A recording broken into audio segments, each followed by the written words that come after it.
Okay, welcome back all of you. Most welcome. आज हम मुख्य रूप से सुकमा जिले के विषय में बात करना चाहते हैं। सुकमा जिला, यहाँ पर आप छत्तीसगढ़ का मैप देख सकते हैं। छत्तीसगढ़ में सबसे दक्षिणतम जिला अगर आपसे पूछे तो वह कौन सा जिला है? सुकमा ही है। प्रश्न पहला यहीं से बनता है, छत्तीसगढ़ का सबसे दक्षिणतम जिला कौन सा है? सुकमा है। सबसे पश्चिमी जिला कौन सा होगा? बीजापुर। और सबसे पूर्व का जिला कौन सा होगा? जसपुर। और सबसे उत्तर वाला जिला कौन सा होगा? तो बलरामपुर। ये प्रश्न तो आप सभी से बन जाता होगा। सबसे उत्तर में, नॉर्थ में बलरामपुर, ईस्ट में जसपुर, साउथ में सुकमा और वेस्ट में बीजापुर। ठीक। सुकमा जिले के विषय में हम बात करना चाहते हैं। ये आप देख रहे हैं, ये टेरिटरी है, इसका बाउंड्री है, ये सुकमा जिला है। तो इसी सुकमा जिले के विषय में हम जो है अभी डिस्कस करना चाह रहे हैं।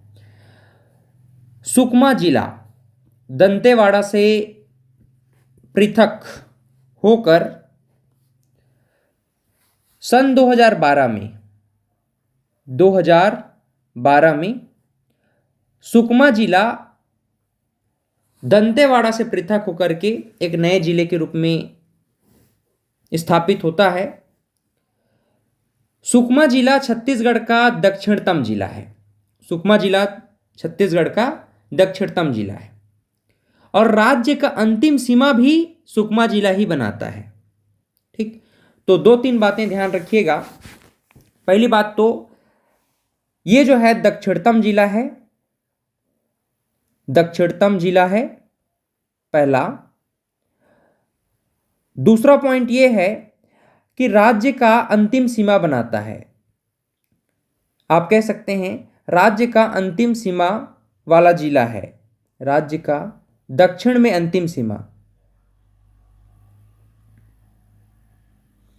राज्य का दक्षिण में अंतिम सीमा वाला जिला कौन सा है?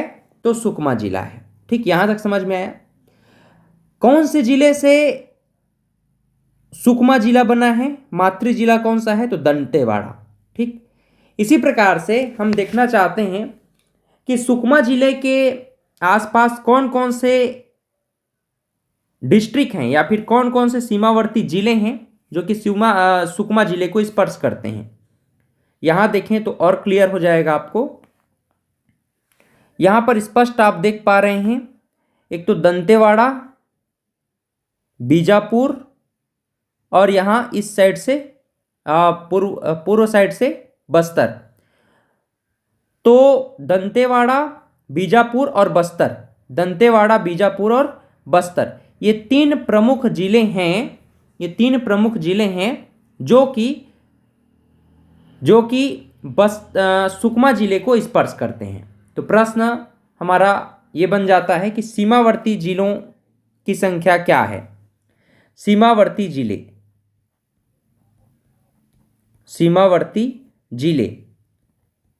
तो सीमावर्ती जिलों की संख्या कितनी है? 3 है। ठीक। इसी प्रकार से अगर हम बात करें सीमावर्ती राज्य कितने हैं? सीमावर्ती राज्य कितने हैं? तो सीमावर्ती राज्यों की संख्या भी कितनी है? 3। आइए थोड़ा समझ लेते हैं। सीमावर्ती राज्य यहां पर दिखिएगा। एक तो आंध्र प्रदेश आपको दिखाई दे रहा है, आंध्र प्रदेश, उड़ीसा और तेलंगाना। आंध्र प्रदेश, उड़ीसा और तेलंगाना। तो सीमावर्ती राज्यों की संख्या भी कितनी है? सुकमा से 3। सीमावर्ती जिलों की संख्या कितनी है? 3। सीमावर्ती जिले कौन कौन से हैं? एक दंतेवाड़ा आपको दिख रहा है, बस्तर आपको दिख रहा है और बीजापुर। उसी प्रकार से सीमावर्ती राज्य कौन कौन से हैं? उड़ीसा, आंध्र प्रदेश और तेलंगाना। तो सुकमा जिला 3 सीमावर्ती जिले और 3 सीमावर्ती राज्यों से घिरा हुआ है। ठीक। तहसील की अगर हम चर्चा करें, कितने तहसील हैं सुकमा जिले में? सुकमा जिले में अगर हम कुल तहसीलों की बात करें,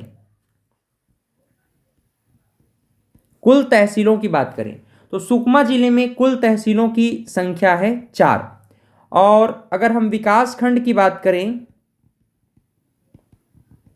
तो विकास खंडों की संख्या है 3। वहीं नगर पालिका परिषद, नगर पालिका परिषद केवल 1 है। और विधानसभा क्षेत्र, विधानसभा क्षेत्र की संख्या भी कितनी है? केवल 1 है। और नगर पंचायत, नगर पंचायत 2 है।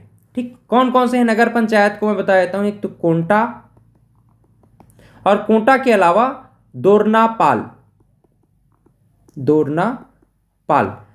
तो नगर पंचायतों की संख्या कितनी है? 2। विकास खंड क्षेत्र कितने हैं? 1। विधानसभा क्षेत्र, सॉरी, विधानसभा क्षेत्र कितने हैं? केवल 1। विधानसभा क्षेत्र मुख्य रूप से कहां पड़ता है? कोंटा में। ठीक है, याद रखिएगा। यहां आपको दिखाई दे रहा होगा कोंटा, कोंटा दिखाई दे रहा है, ये कोंटा दिखाई दे रहा है। तो कोंटा ही क्या है? विधानसभा क्षेत्र है। अच्छा, अगर हम तहसील की बात करें, तहसील हमने देखा 4 हैं। कौन कौन से तहसील हैं? यहां पर आप दिख रहे हैं छिंदगढ़, सुकमा, गादीरास और कोंटा। कौन कौन से हैं? छिंदगढ़, गादीरास, सुकमा और कोंटा। कितने तहसील हैं? 4 तहसील हैं। कितने तहसील हैं भाई? 4 तहसील हैं। ठीक है। वहीं अगर विकास खंड की बात करें तो विकास खंड है 3। कौन कौन से विकास खंड हैं?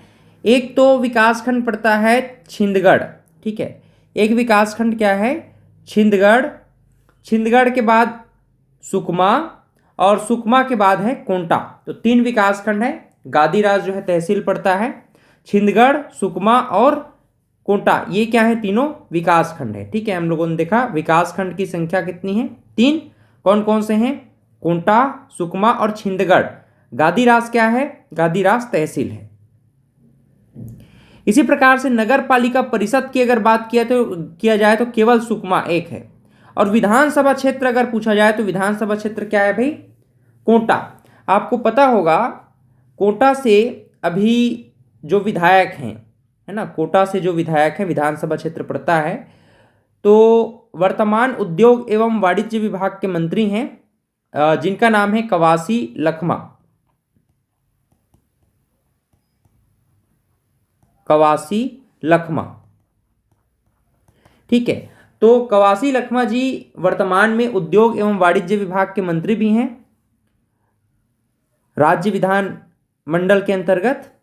तो इस प्रकार से कोंटा एकमात्र यहां पर सुकमा में विधानसभा क्षेत्र है, वो भी रिजर्व्ड है, याद रखिएगा, रिजर्व्ड है शेड्यूल्ड ट्राइब के लिए, यानी अनुसूचित जनजाति वाला ये क्षेत्र है ना, रिजर्व्ड है ये जो एक विधानसभा जो क्षेत्र है। इसी प्रकार से अगर हम जनजाति की बात करें तो यहां पर मुख्य रूप से डोरला जनजाति, ठीक है, यहां पर सुकमा में मुख्य रूप से कौन सी जनजाति पाई जाती है? तो डोरला जनजाति, डोरला जनजाति। और यहां की डायलेक्ट क्या है? डायलेक्ट क्या है? बोली क्या है? तो यहां की डायलेक्ट है, बोली है डोरली। ठीक है, डोरला जनजाति पाई जाती है और डोरली यहां की मुख्य रूप से हम कह सकते हैं कि डायलेक्ट है। और इसके साथ ही जो डोरला जनजाति है विवाह के अवसर पर पैडुल नृत्य करती है। कौन सी नृत्य करती है? पैडुल नृत्य करती है। किस अवसर पर? विवाह के अवसर पर, विवाह के अवसर पर। तो यहां तक समझ में आया। सुकमा जिले में मुख्य रूप से डोरला जनजाति पाई जाती है, डोरला जनजाति निवास करती है। डोरला जनजाति मुख्य रूप से डोरली डायलेक्ट अर्थात बोली बोलते हैं, है ना। और मुख्य रूप से ये जनजाति विवाह के अवसर पर पैडुल नृत्य भी करते हैं। तो 3-4 बातें आपको क्लियर हो गया होगा।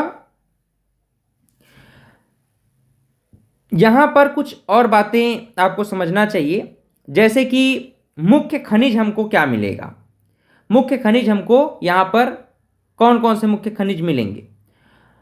तो मुख्य खनिज की अगर हम बात करें, जैसे कि यहां पर देखिएगा, यहां मुख्य रूप से अगर हम बात करें तो आर्कियन सेल समूह मिलता है सुकमा में। आर्कियन सेल समूह मिलता है। आर्कियन सेल समूह सबसे प्राचीनतम सेल समूह है। यहां पर जो है मुख्य रूप से ग्रेनाइट और नीस, है ना,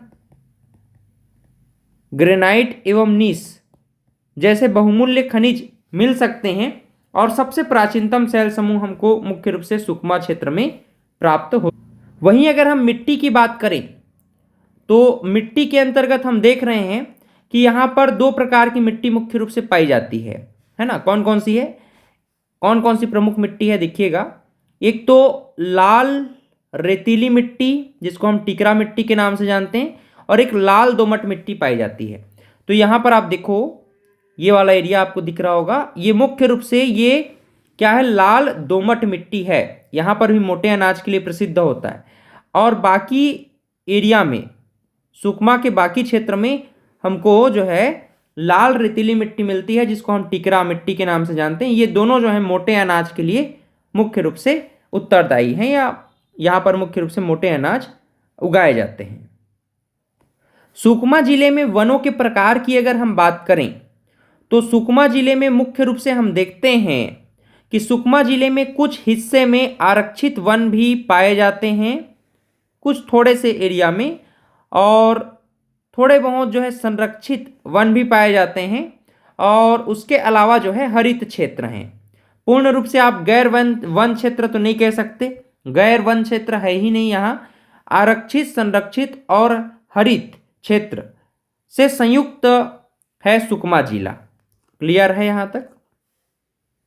वनों की बात करें तो वन में मुख्य रूप से साल और सागौन, साल और सागौन दोनों प्रकार के वन सुकमा जिले में प्राप्त होते हैं। ठीक है, छत्तीसगढ़ में आपको पता है साल वनों की उपलब्धता है 40.56%, और सागौन वन की उपलब्धता है 9.42%। बाकी जितना बच जाता है सभी 43.52% मिश्रित वन हैं। तो ये मध्य छत्तीसगढ़ का जो पूरा एरिया आप लोगों ने देखा है ये सभी मिश्रित वन है ना। और यहाँ से ये चिल्फी घाटी से लेकर के राजनांदगांव से होते हुए ये आप सीधा सीधा सीधा सीधा नीचे आ जाइए सुकमा के कुछ हिस्सों तक, यहाँ सागौन वन आपको मिलते हैं। लेकिन ये जो बस्तर वाला क्षेत्र है और सुकमा वाला क्षेत्र है दंतेवाड़ा, यहाँ पर मुख्य रूप से कौन से वन पाए जाते हैं, साल वन पाए जाते हैं। यहाँ ऐसा है कि साल वनों की अधिकता है कहेंगे तो भी कोई गलत नहीं है। ठीक है, साल वनों की अधिकता है। आगे देखिए, सबसे दक्षिणतम छोर यहाँ पर आप देखते हैं सुकमा में ही पड़ता है। कोटा जो है यहाँ का विधानसभा क्षेत्र है, जिसके वर्तमान में उद्योग एवं वाणिज्य विभाग के एक मंत्री हैं जिनका नाम है कवासी लाखमा जी। तो वो जो है एमएलए हैं यहाँ के, है ना। नेशनल हाईवे की बात करें तो नेशनल हाईवे, कौन सी नेशनल हाईवे यहाँ से गुजरी है, NH30। कौन सी नेशनल हाईवे है, NH30 यहाँ से गुजरी है। ठीक, आगे देखिए, यहाँ पर अगर हम जनसंख्या की बात करें सुकमा जिले की, तो सुकमा जिले में लगभग 2.5 लाख जनसंख्या निवास करती है, लगभग 2.5 लाख जनसंख्या निवास करती है। लिंगानुपात पूरे छत्तीसगढ़ का आप सभी को पता है 991 है, सुकमा जिले का 1017 है, बहुत काफी अच्छा है। लिटरेसी रेट पूरे छत्तीसगढ़ का 70.28% है, और सुकमा जिले का 34.81%, बहुत ही कम है। जनसंख्या घनत्व पूरे छत्तीसगढ़ का औसत 189 है, और सुकमा जिले का केवल 75 है। उसी प्रकार से जिलेवार शहरी जनसंख्या की बात करें तो जिलेवार शहरी जनसंख्या का औसत अनुपात देश में 23-24 है, 23-24 अर्थात 23.24, लेकिन सुकमा जिले में कितना है, 11.27। ग्रामीण जनसंख्या का अनुपात पूरे छत्तीसगढ़ में 76-76 है, अर्थात 76.76, लेकिन सुकमा जिले में 88.73 है। मतलब काफी सघन आबादी वाला ग्रामीण क्षेत्र है, आप कह सकते हैं, है ना। छत्तीसगढ़ में अनुसूचित जनजाति की संख्या हम देखें तो लगभग 30.62% औसत है, और सुकमा जिले में 83.47%। मैंने आपको बताया मुख्य जनजाति यहाँ पर दोरला जनजाति पाई जाती है, दोरला जनजाति। लेकिन इसके अलावा माड़िया जनजाति भी कुछ हद तक यहाँ निवास करती है। ठीक है। अनुसूचित जाति की संख्या अगर हम कहें तो केवल 1.1% है यहाँ पर, है ना। और छत्तीसगढ़ में औसत देखें तो 12.82%। अनुसूचित जाति का लिंगानुपात यहाँ पर 932 है और अनुसूचित जाति का लिंगानुपात पूरे छत्तीसगढ़ में 994 है। अनुसूचित जनजाति का लिंगानुपात पूरे छत्तीसगढ़ में 1020 है, काफ़ी अच्छा है। और सुकमा जिले में 1041 है, ये भी काफ़ी अच्छा माना जाता है। विशेष पिछड़ी जनजाति सुकमा जिले में पाई जाती है क्या? तो विशेष पिछड़ी जनजाति सुकमा जिले में नहीं पाई जाती है। यहाँ तक कि ये अबुझमाड़िया, नारायणपुर को छोड़ करके बाकी पूरे बस्तर संभाग में कहीं पर भी विशेष पिछड़ी जनजाति नहीं पाई जाती है। विशेष पिछड़ी जनजाति की संख्या टोटल कितनी है? केंद्र से 5, राज्य से 2। ठीक। जनजातियों का वितरण हम लोगों ने ऑलरेडी देखा है। एक तो दोरला जनजाति और इसके अलावा दंदामी माड़िया जनजाति भी यहाँ पर मुख्य रूप से निवास करती हैं। ठीक है। मुख्य नदी की बात करें तो नदी आपको दिख रहा होगा सबरी नदी, इसे हम कहते हैं कोलाब नदी। कोलाब नदी। तो मुख्य नदी क्या है? कोलाब नदी या सबरी नदी। तो सबरी नदी में आप देख रहे होंगे सबरी नदी की एक सहायक नदी है मलगेर नदी। सबरी नदी की सहायक नदी क्या है? मलगेर नदी। और मलगेर नदी पर कौन सा जलप्रपात है? मलगेर इंदुल जलप्रपात। मलगेर इंदुल जलप्रपात। सबरी नदी पर ही, कोलाब नदी पर या सबरी नदी पर ही एक और जलप्रपात पड़ता है। इस जलप्रपात को कहते हैं रानी दरहा जलप्रपात। रानी दरहा जलप्रपात। ठीक है। रानी दाह जलप्रपात अगर आपसे पूछे जाए, रानी दाह जलप्रपात पूछा जाए तो आप चले जाना जसपुर। ठीक है। लेकिन रानी दरहा जलप्रपात पूछेगा तो आप सीधा सीधा छत्तीसगढ़, साउथ छत्तीसगढ़ आ जाइएगा। रानी दरहा जलप्रपात सुकमा जिला। रानी दरहा जलप्रपात कौन से जिले में है? सुकमा जिले में है। ठीक है। मालगेर इंदुल जलप्रपात सबरी नदी की एक सहायक नदी है मालगेर नदी, जिस पर मालगेर इंदुल जलप्रपात पड़ता है। ठीक। यहीं पर थोड़ा आगे बढ़ जाइए, सबरी नदी पर आगे बढ़ जाइए तो आपको गुप्तेश्वर जलप्रपात मिलेगा। कौन सा जलप्रपात है? गुप्तेश्वर जलप्रपात। ठीक। तो इस प्रकार से हम लोगों ने समझा कि यहाँ 3 प्रमुख जलप्रपात हमको दिखाई दिया। कौन कौन से जलप्रपात हैं? एक तो रानी दरहा जलप्रपात है सुकमा जिले में, सबरी नदी पर रानी दरहा जलप्रपात। वहीं मालगेर इंदुल जलप्रपात मालगेर नदी पर, जो कि सबरी की सहायक नदी है। सबरी पर ही एक गुप्तेश्वर जलप्रपात भी पड़ता है। ठीक। यहाँ पर कुछ और बातें आप ध्यान में रखिएगा। जैसे हमने कहा कि ये जो है आर्कियन सेल समूह मुख्य रूप से है। यहाँ का जो सेल समूह है वो कैसा है? आर्कियन प्रकार का सेल समूह है। अब आर्कियन प्रकार का सेल समूह है, यहाँ पर बहुत सारी जो है खनिज पाए जाएंगे, जैसे कि टीन पाया जाएगा।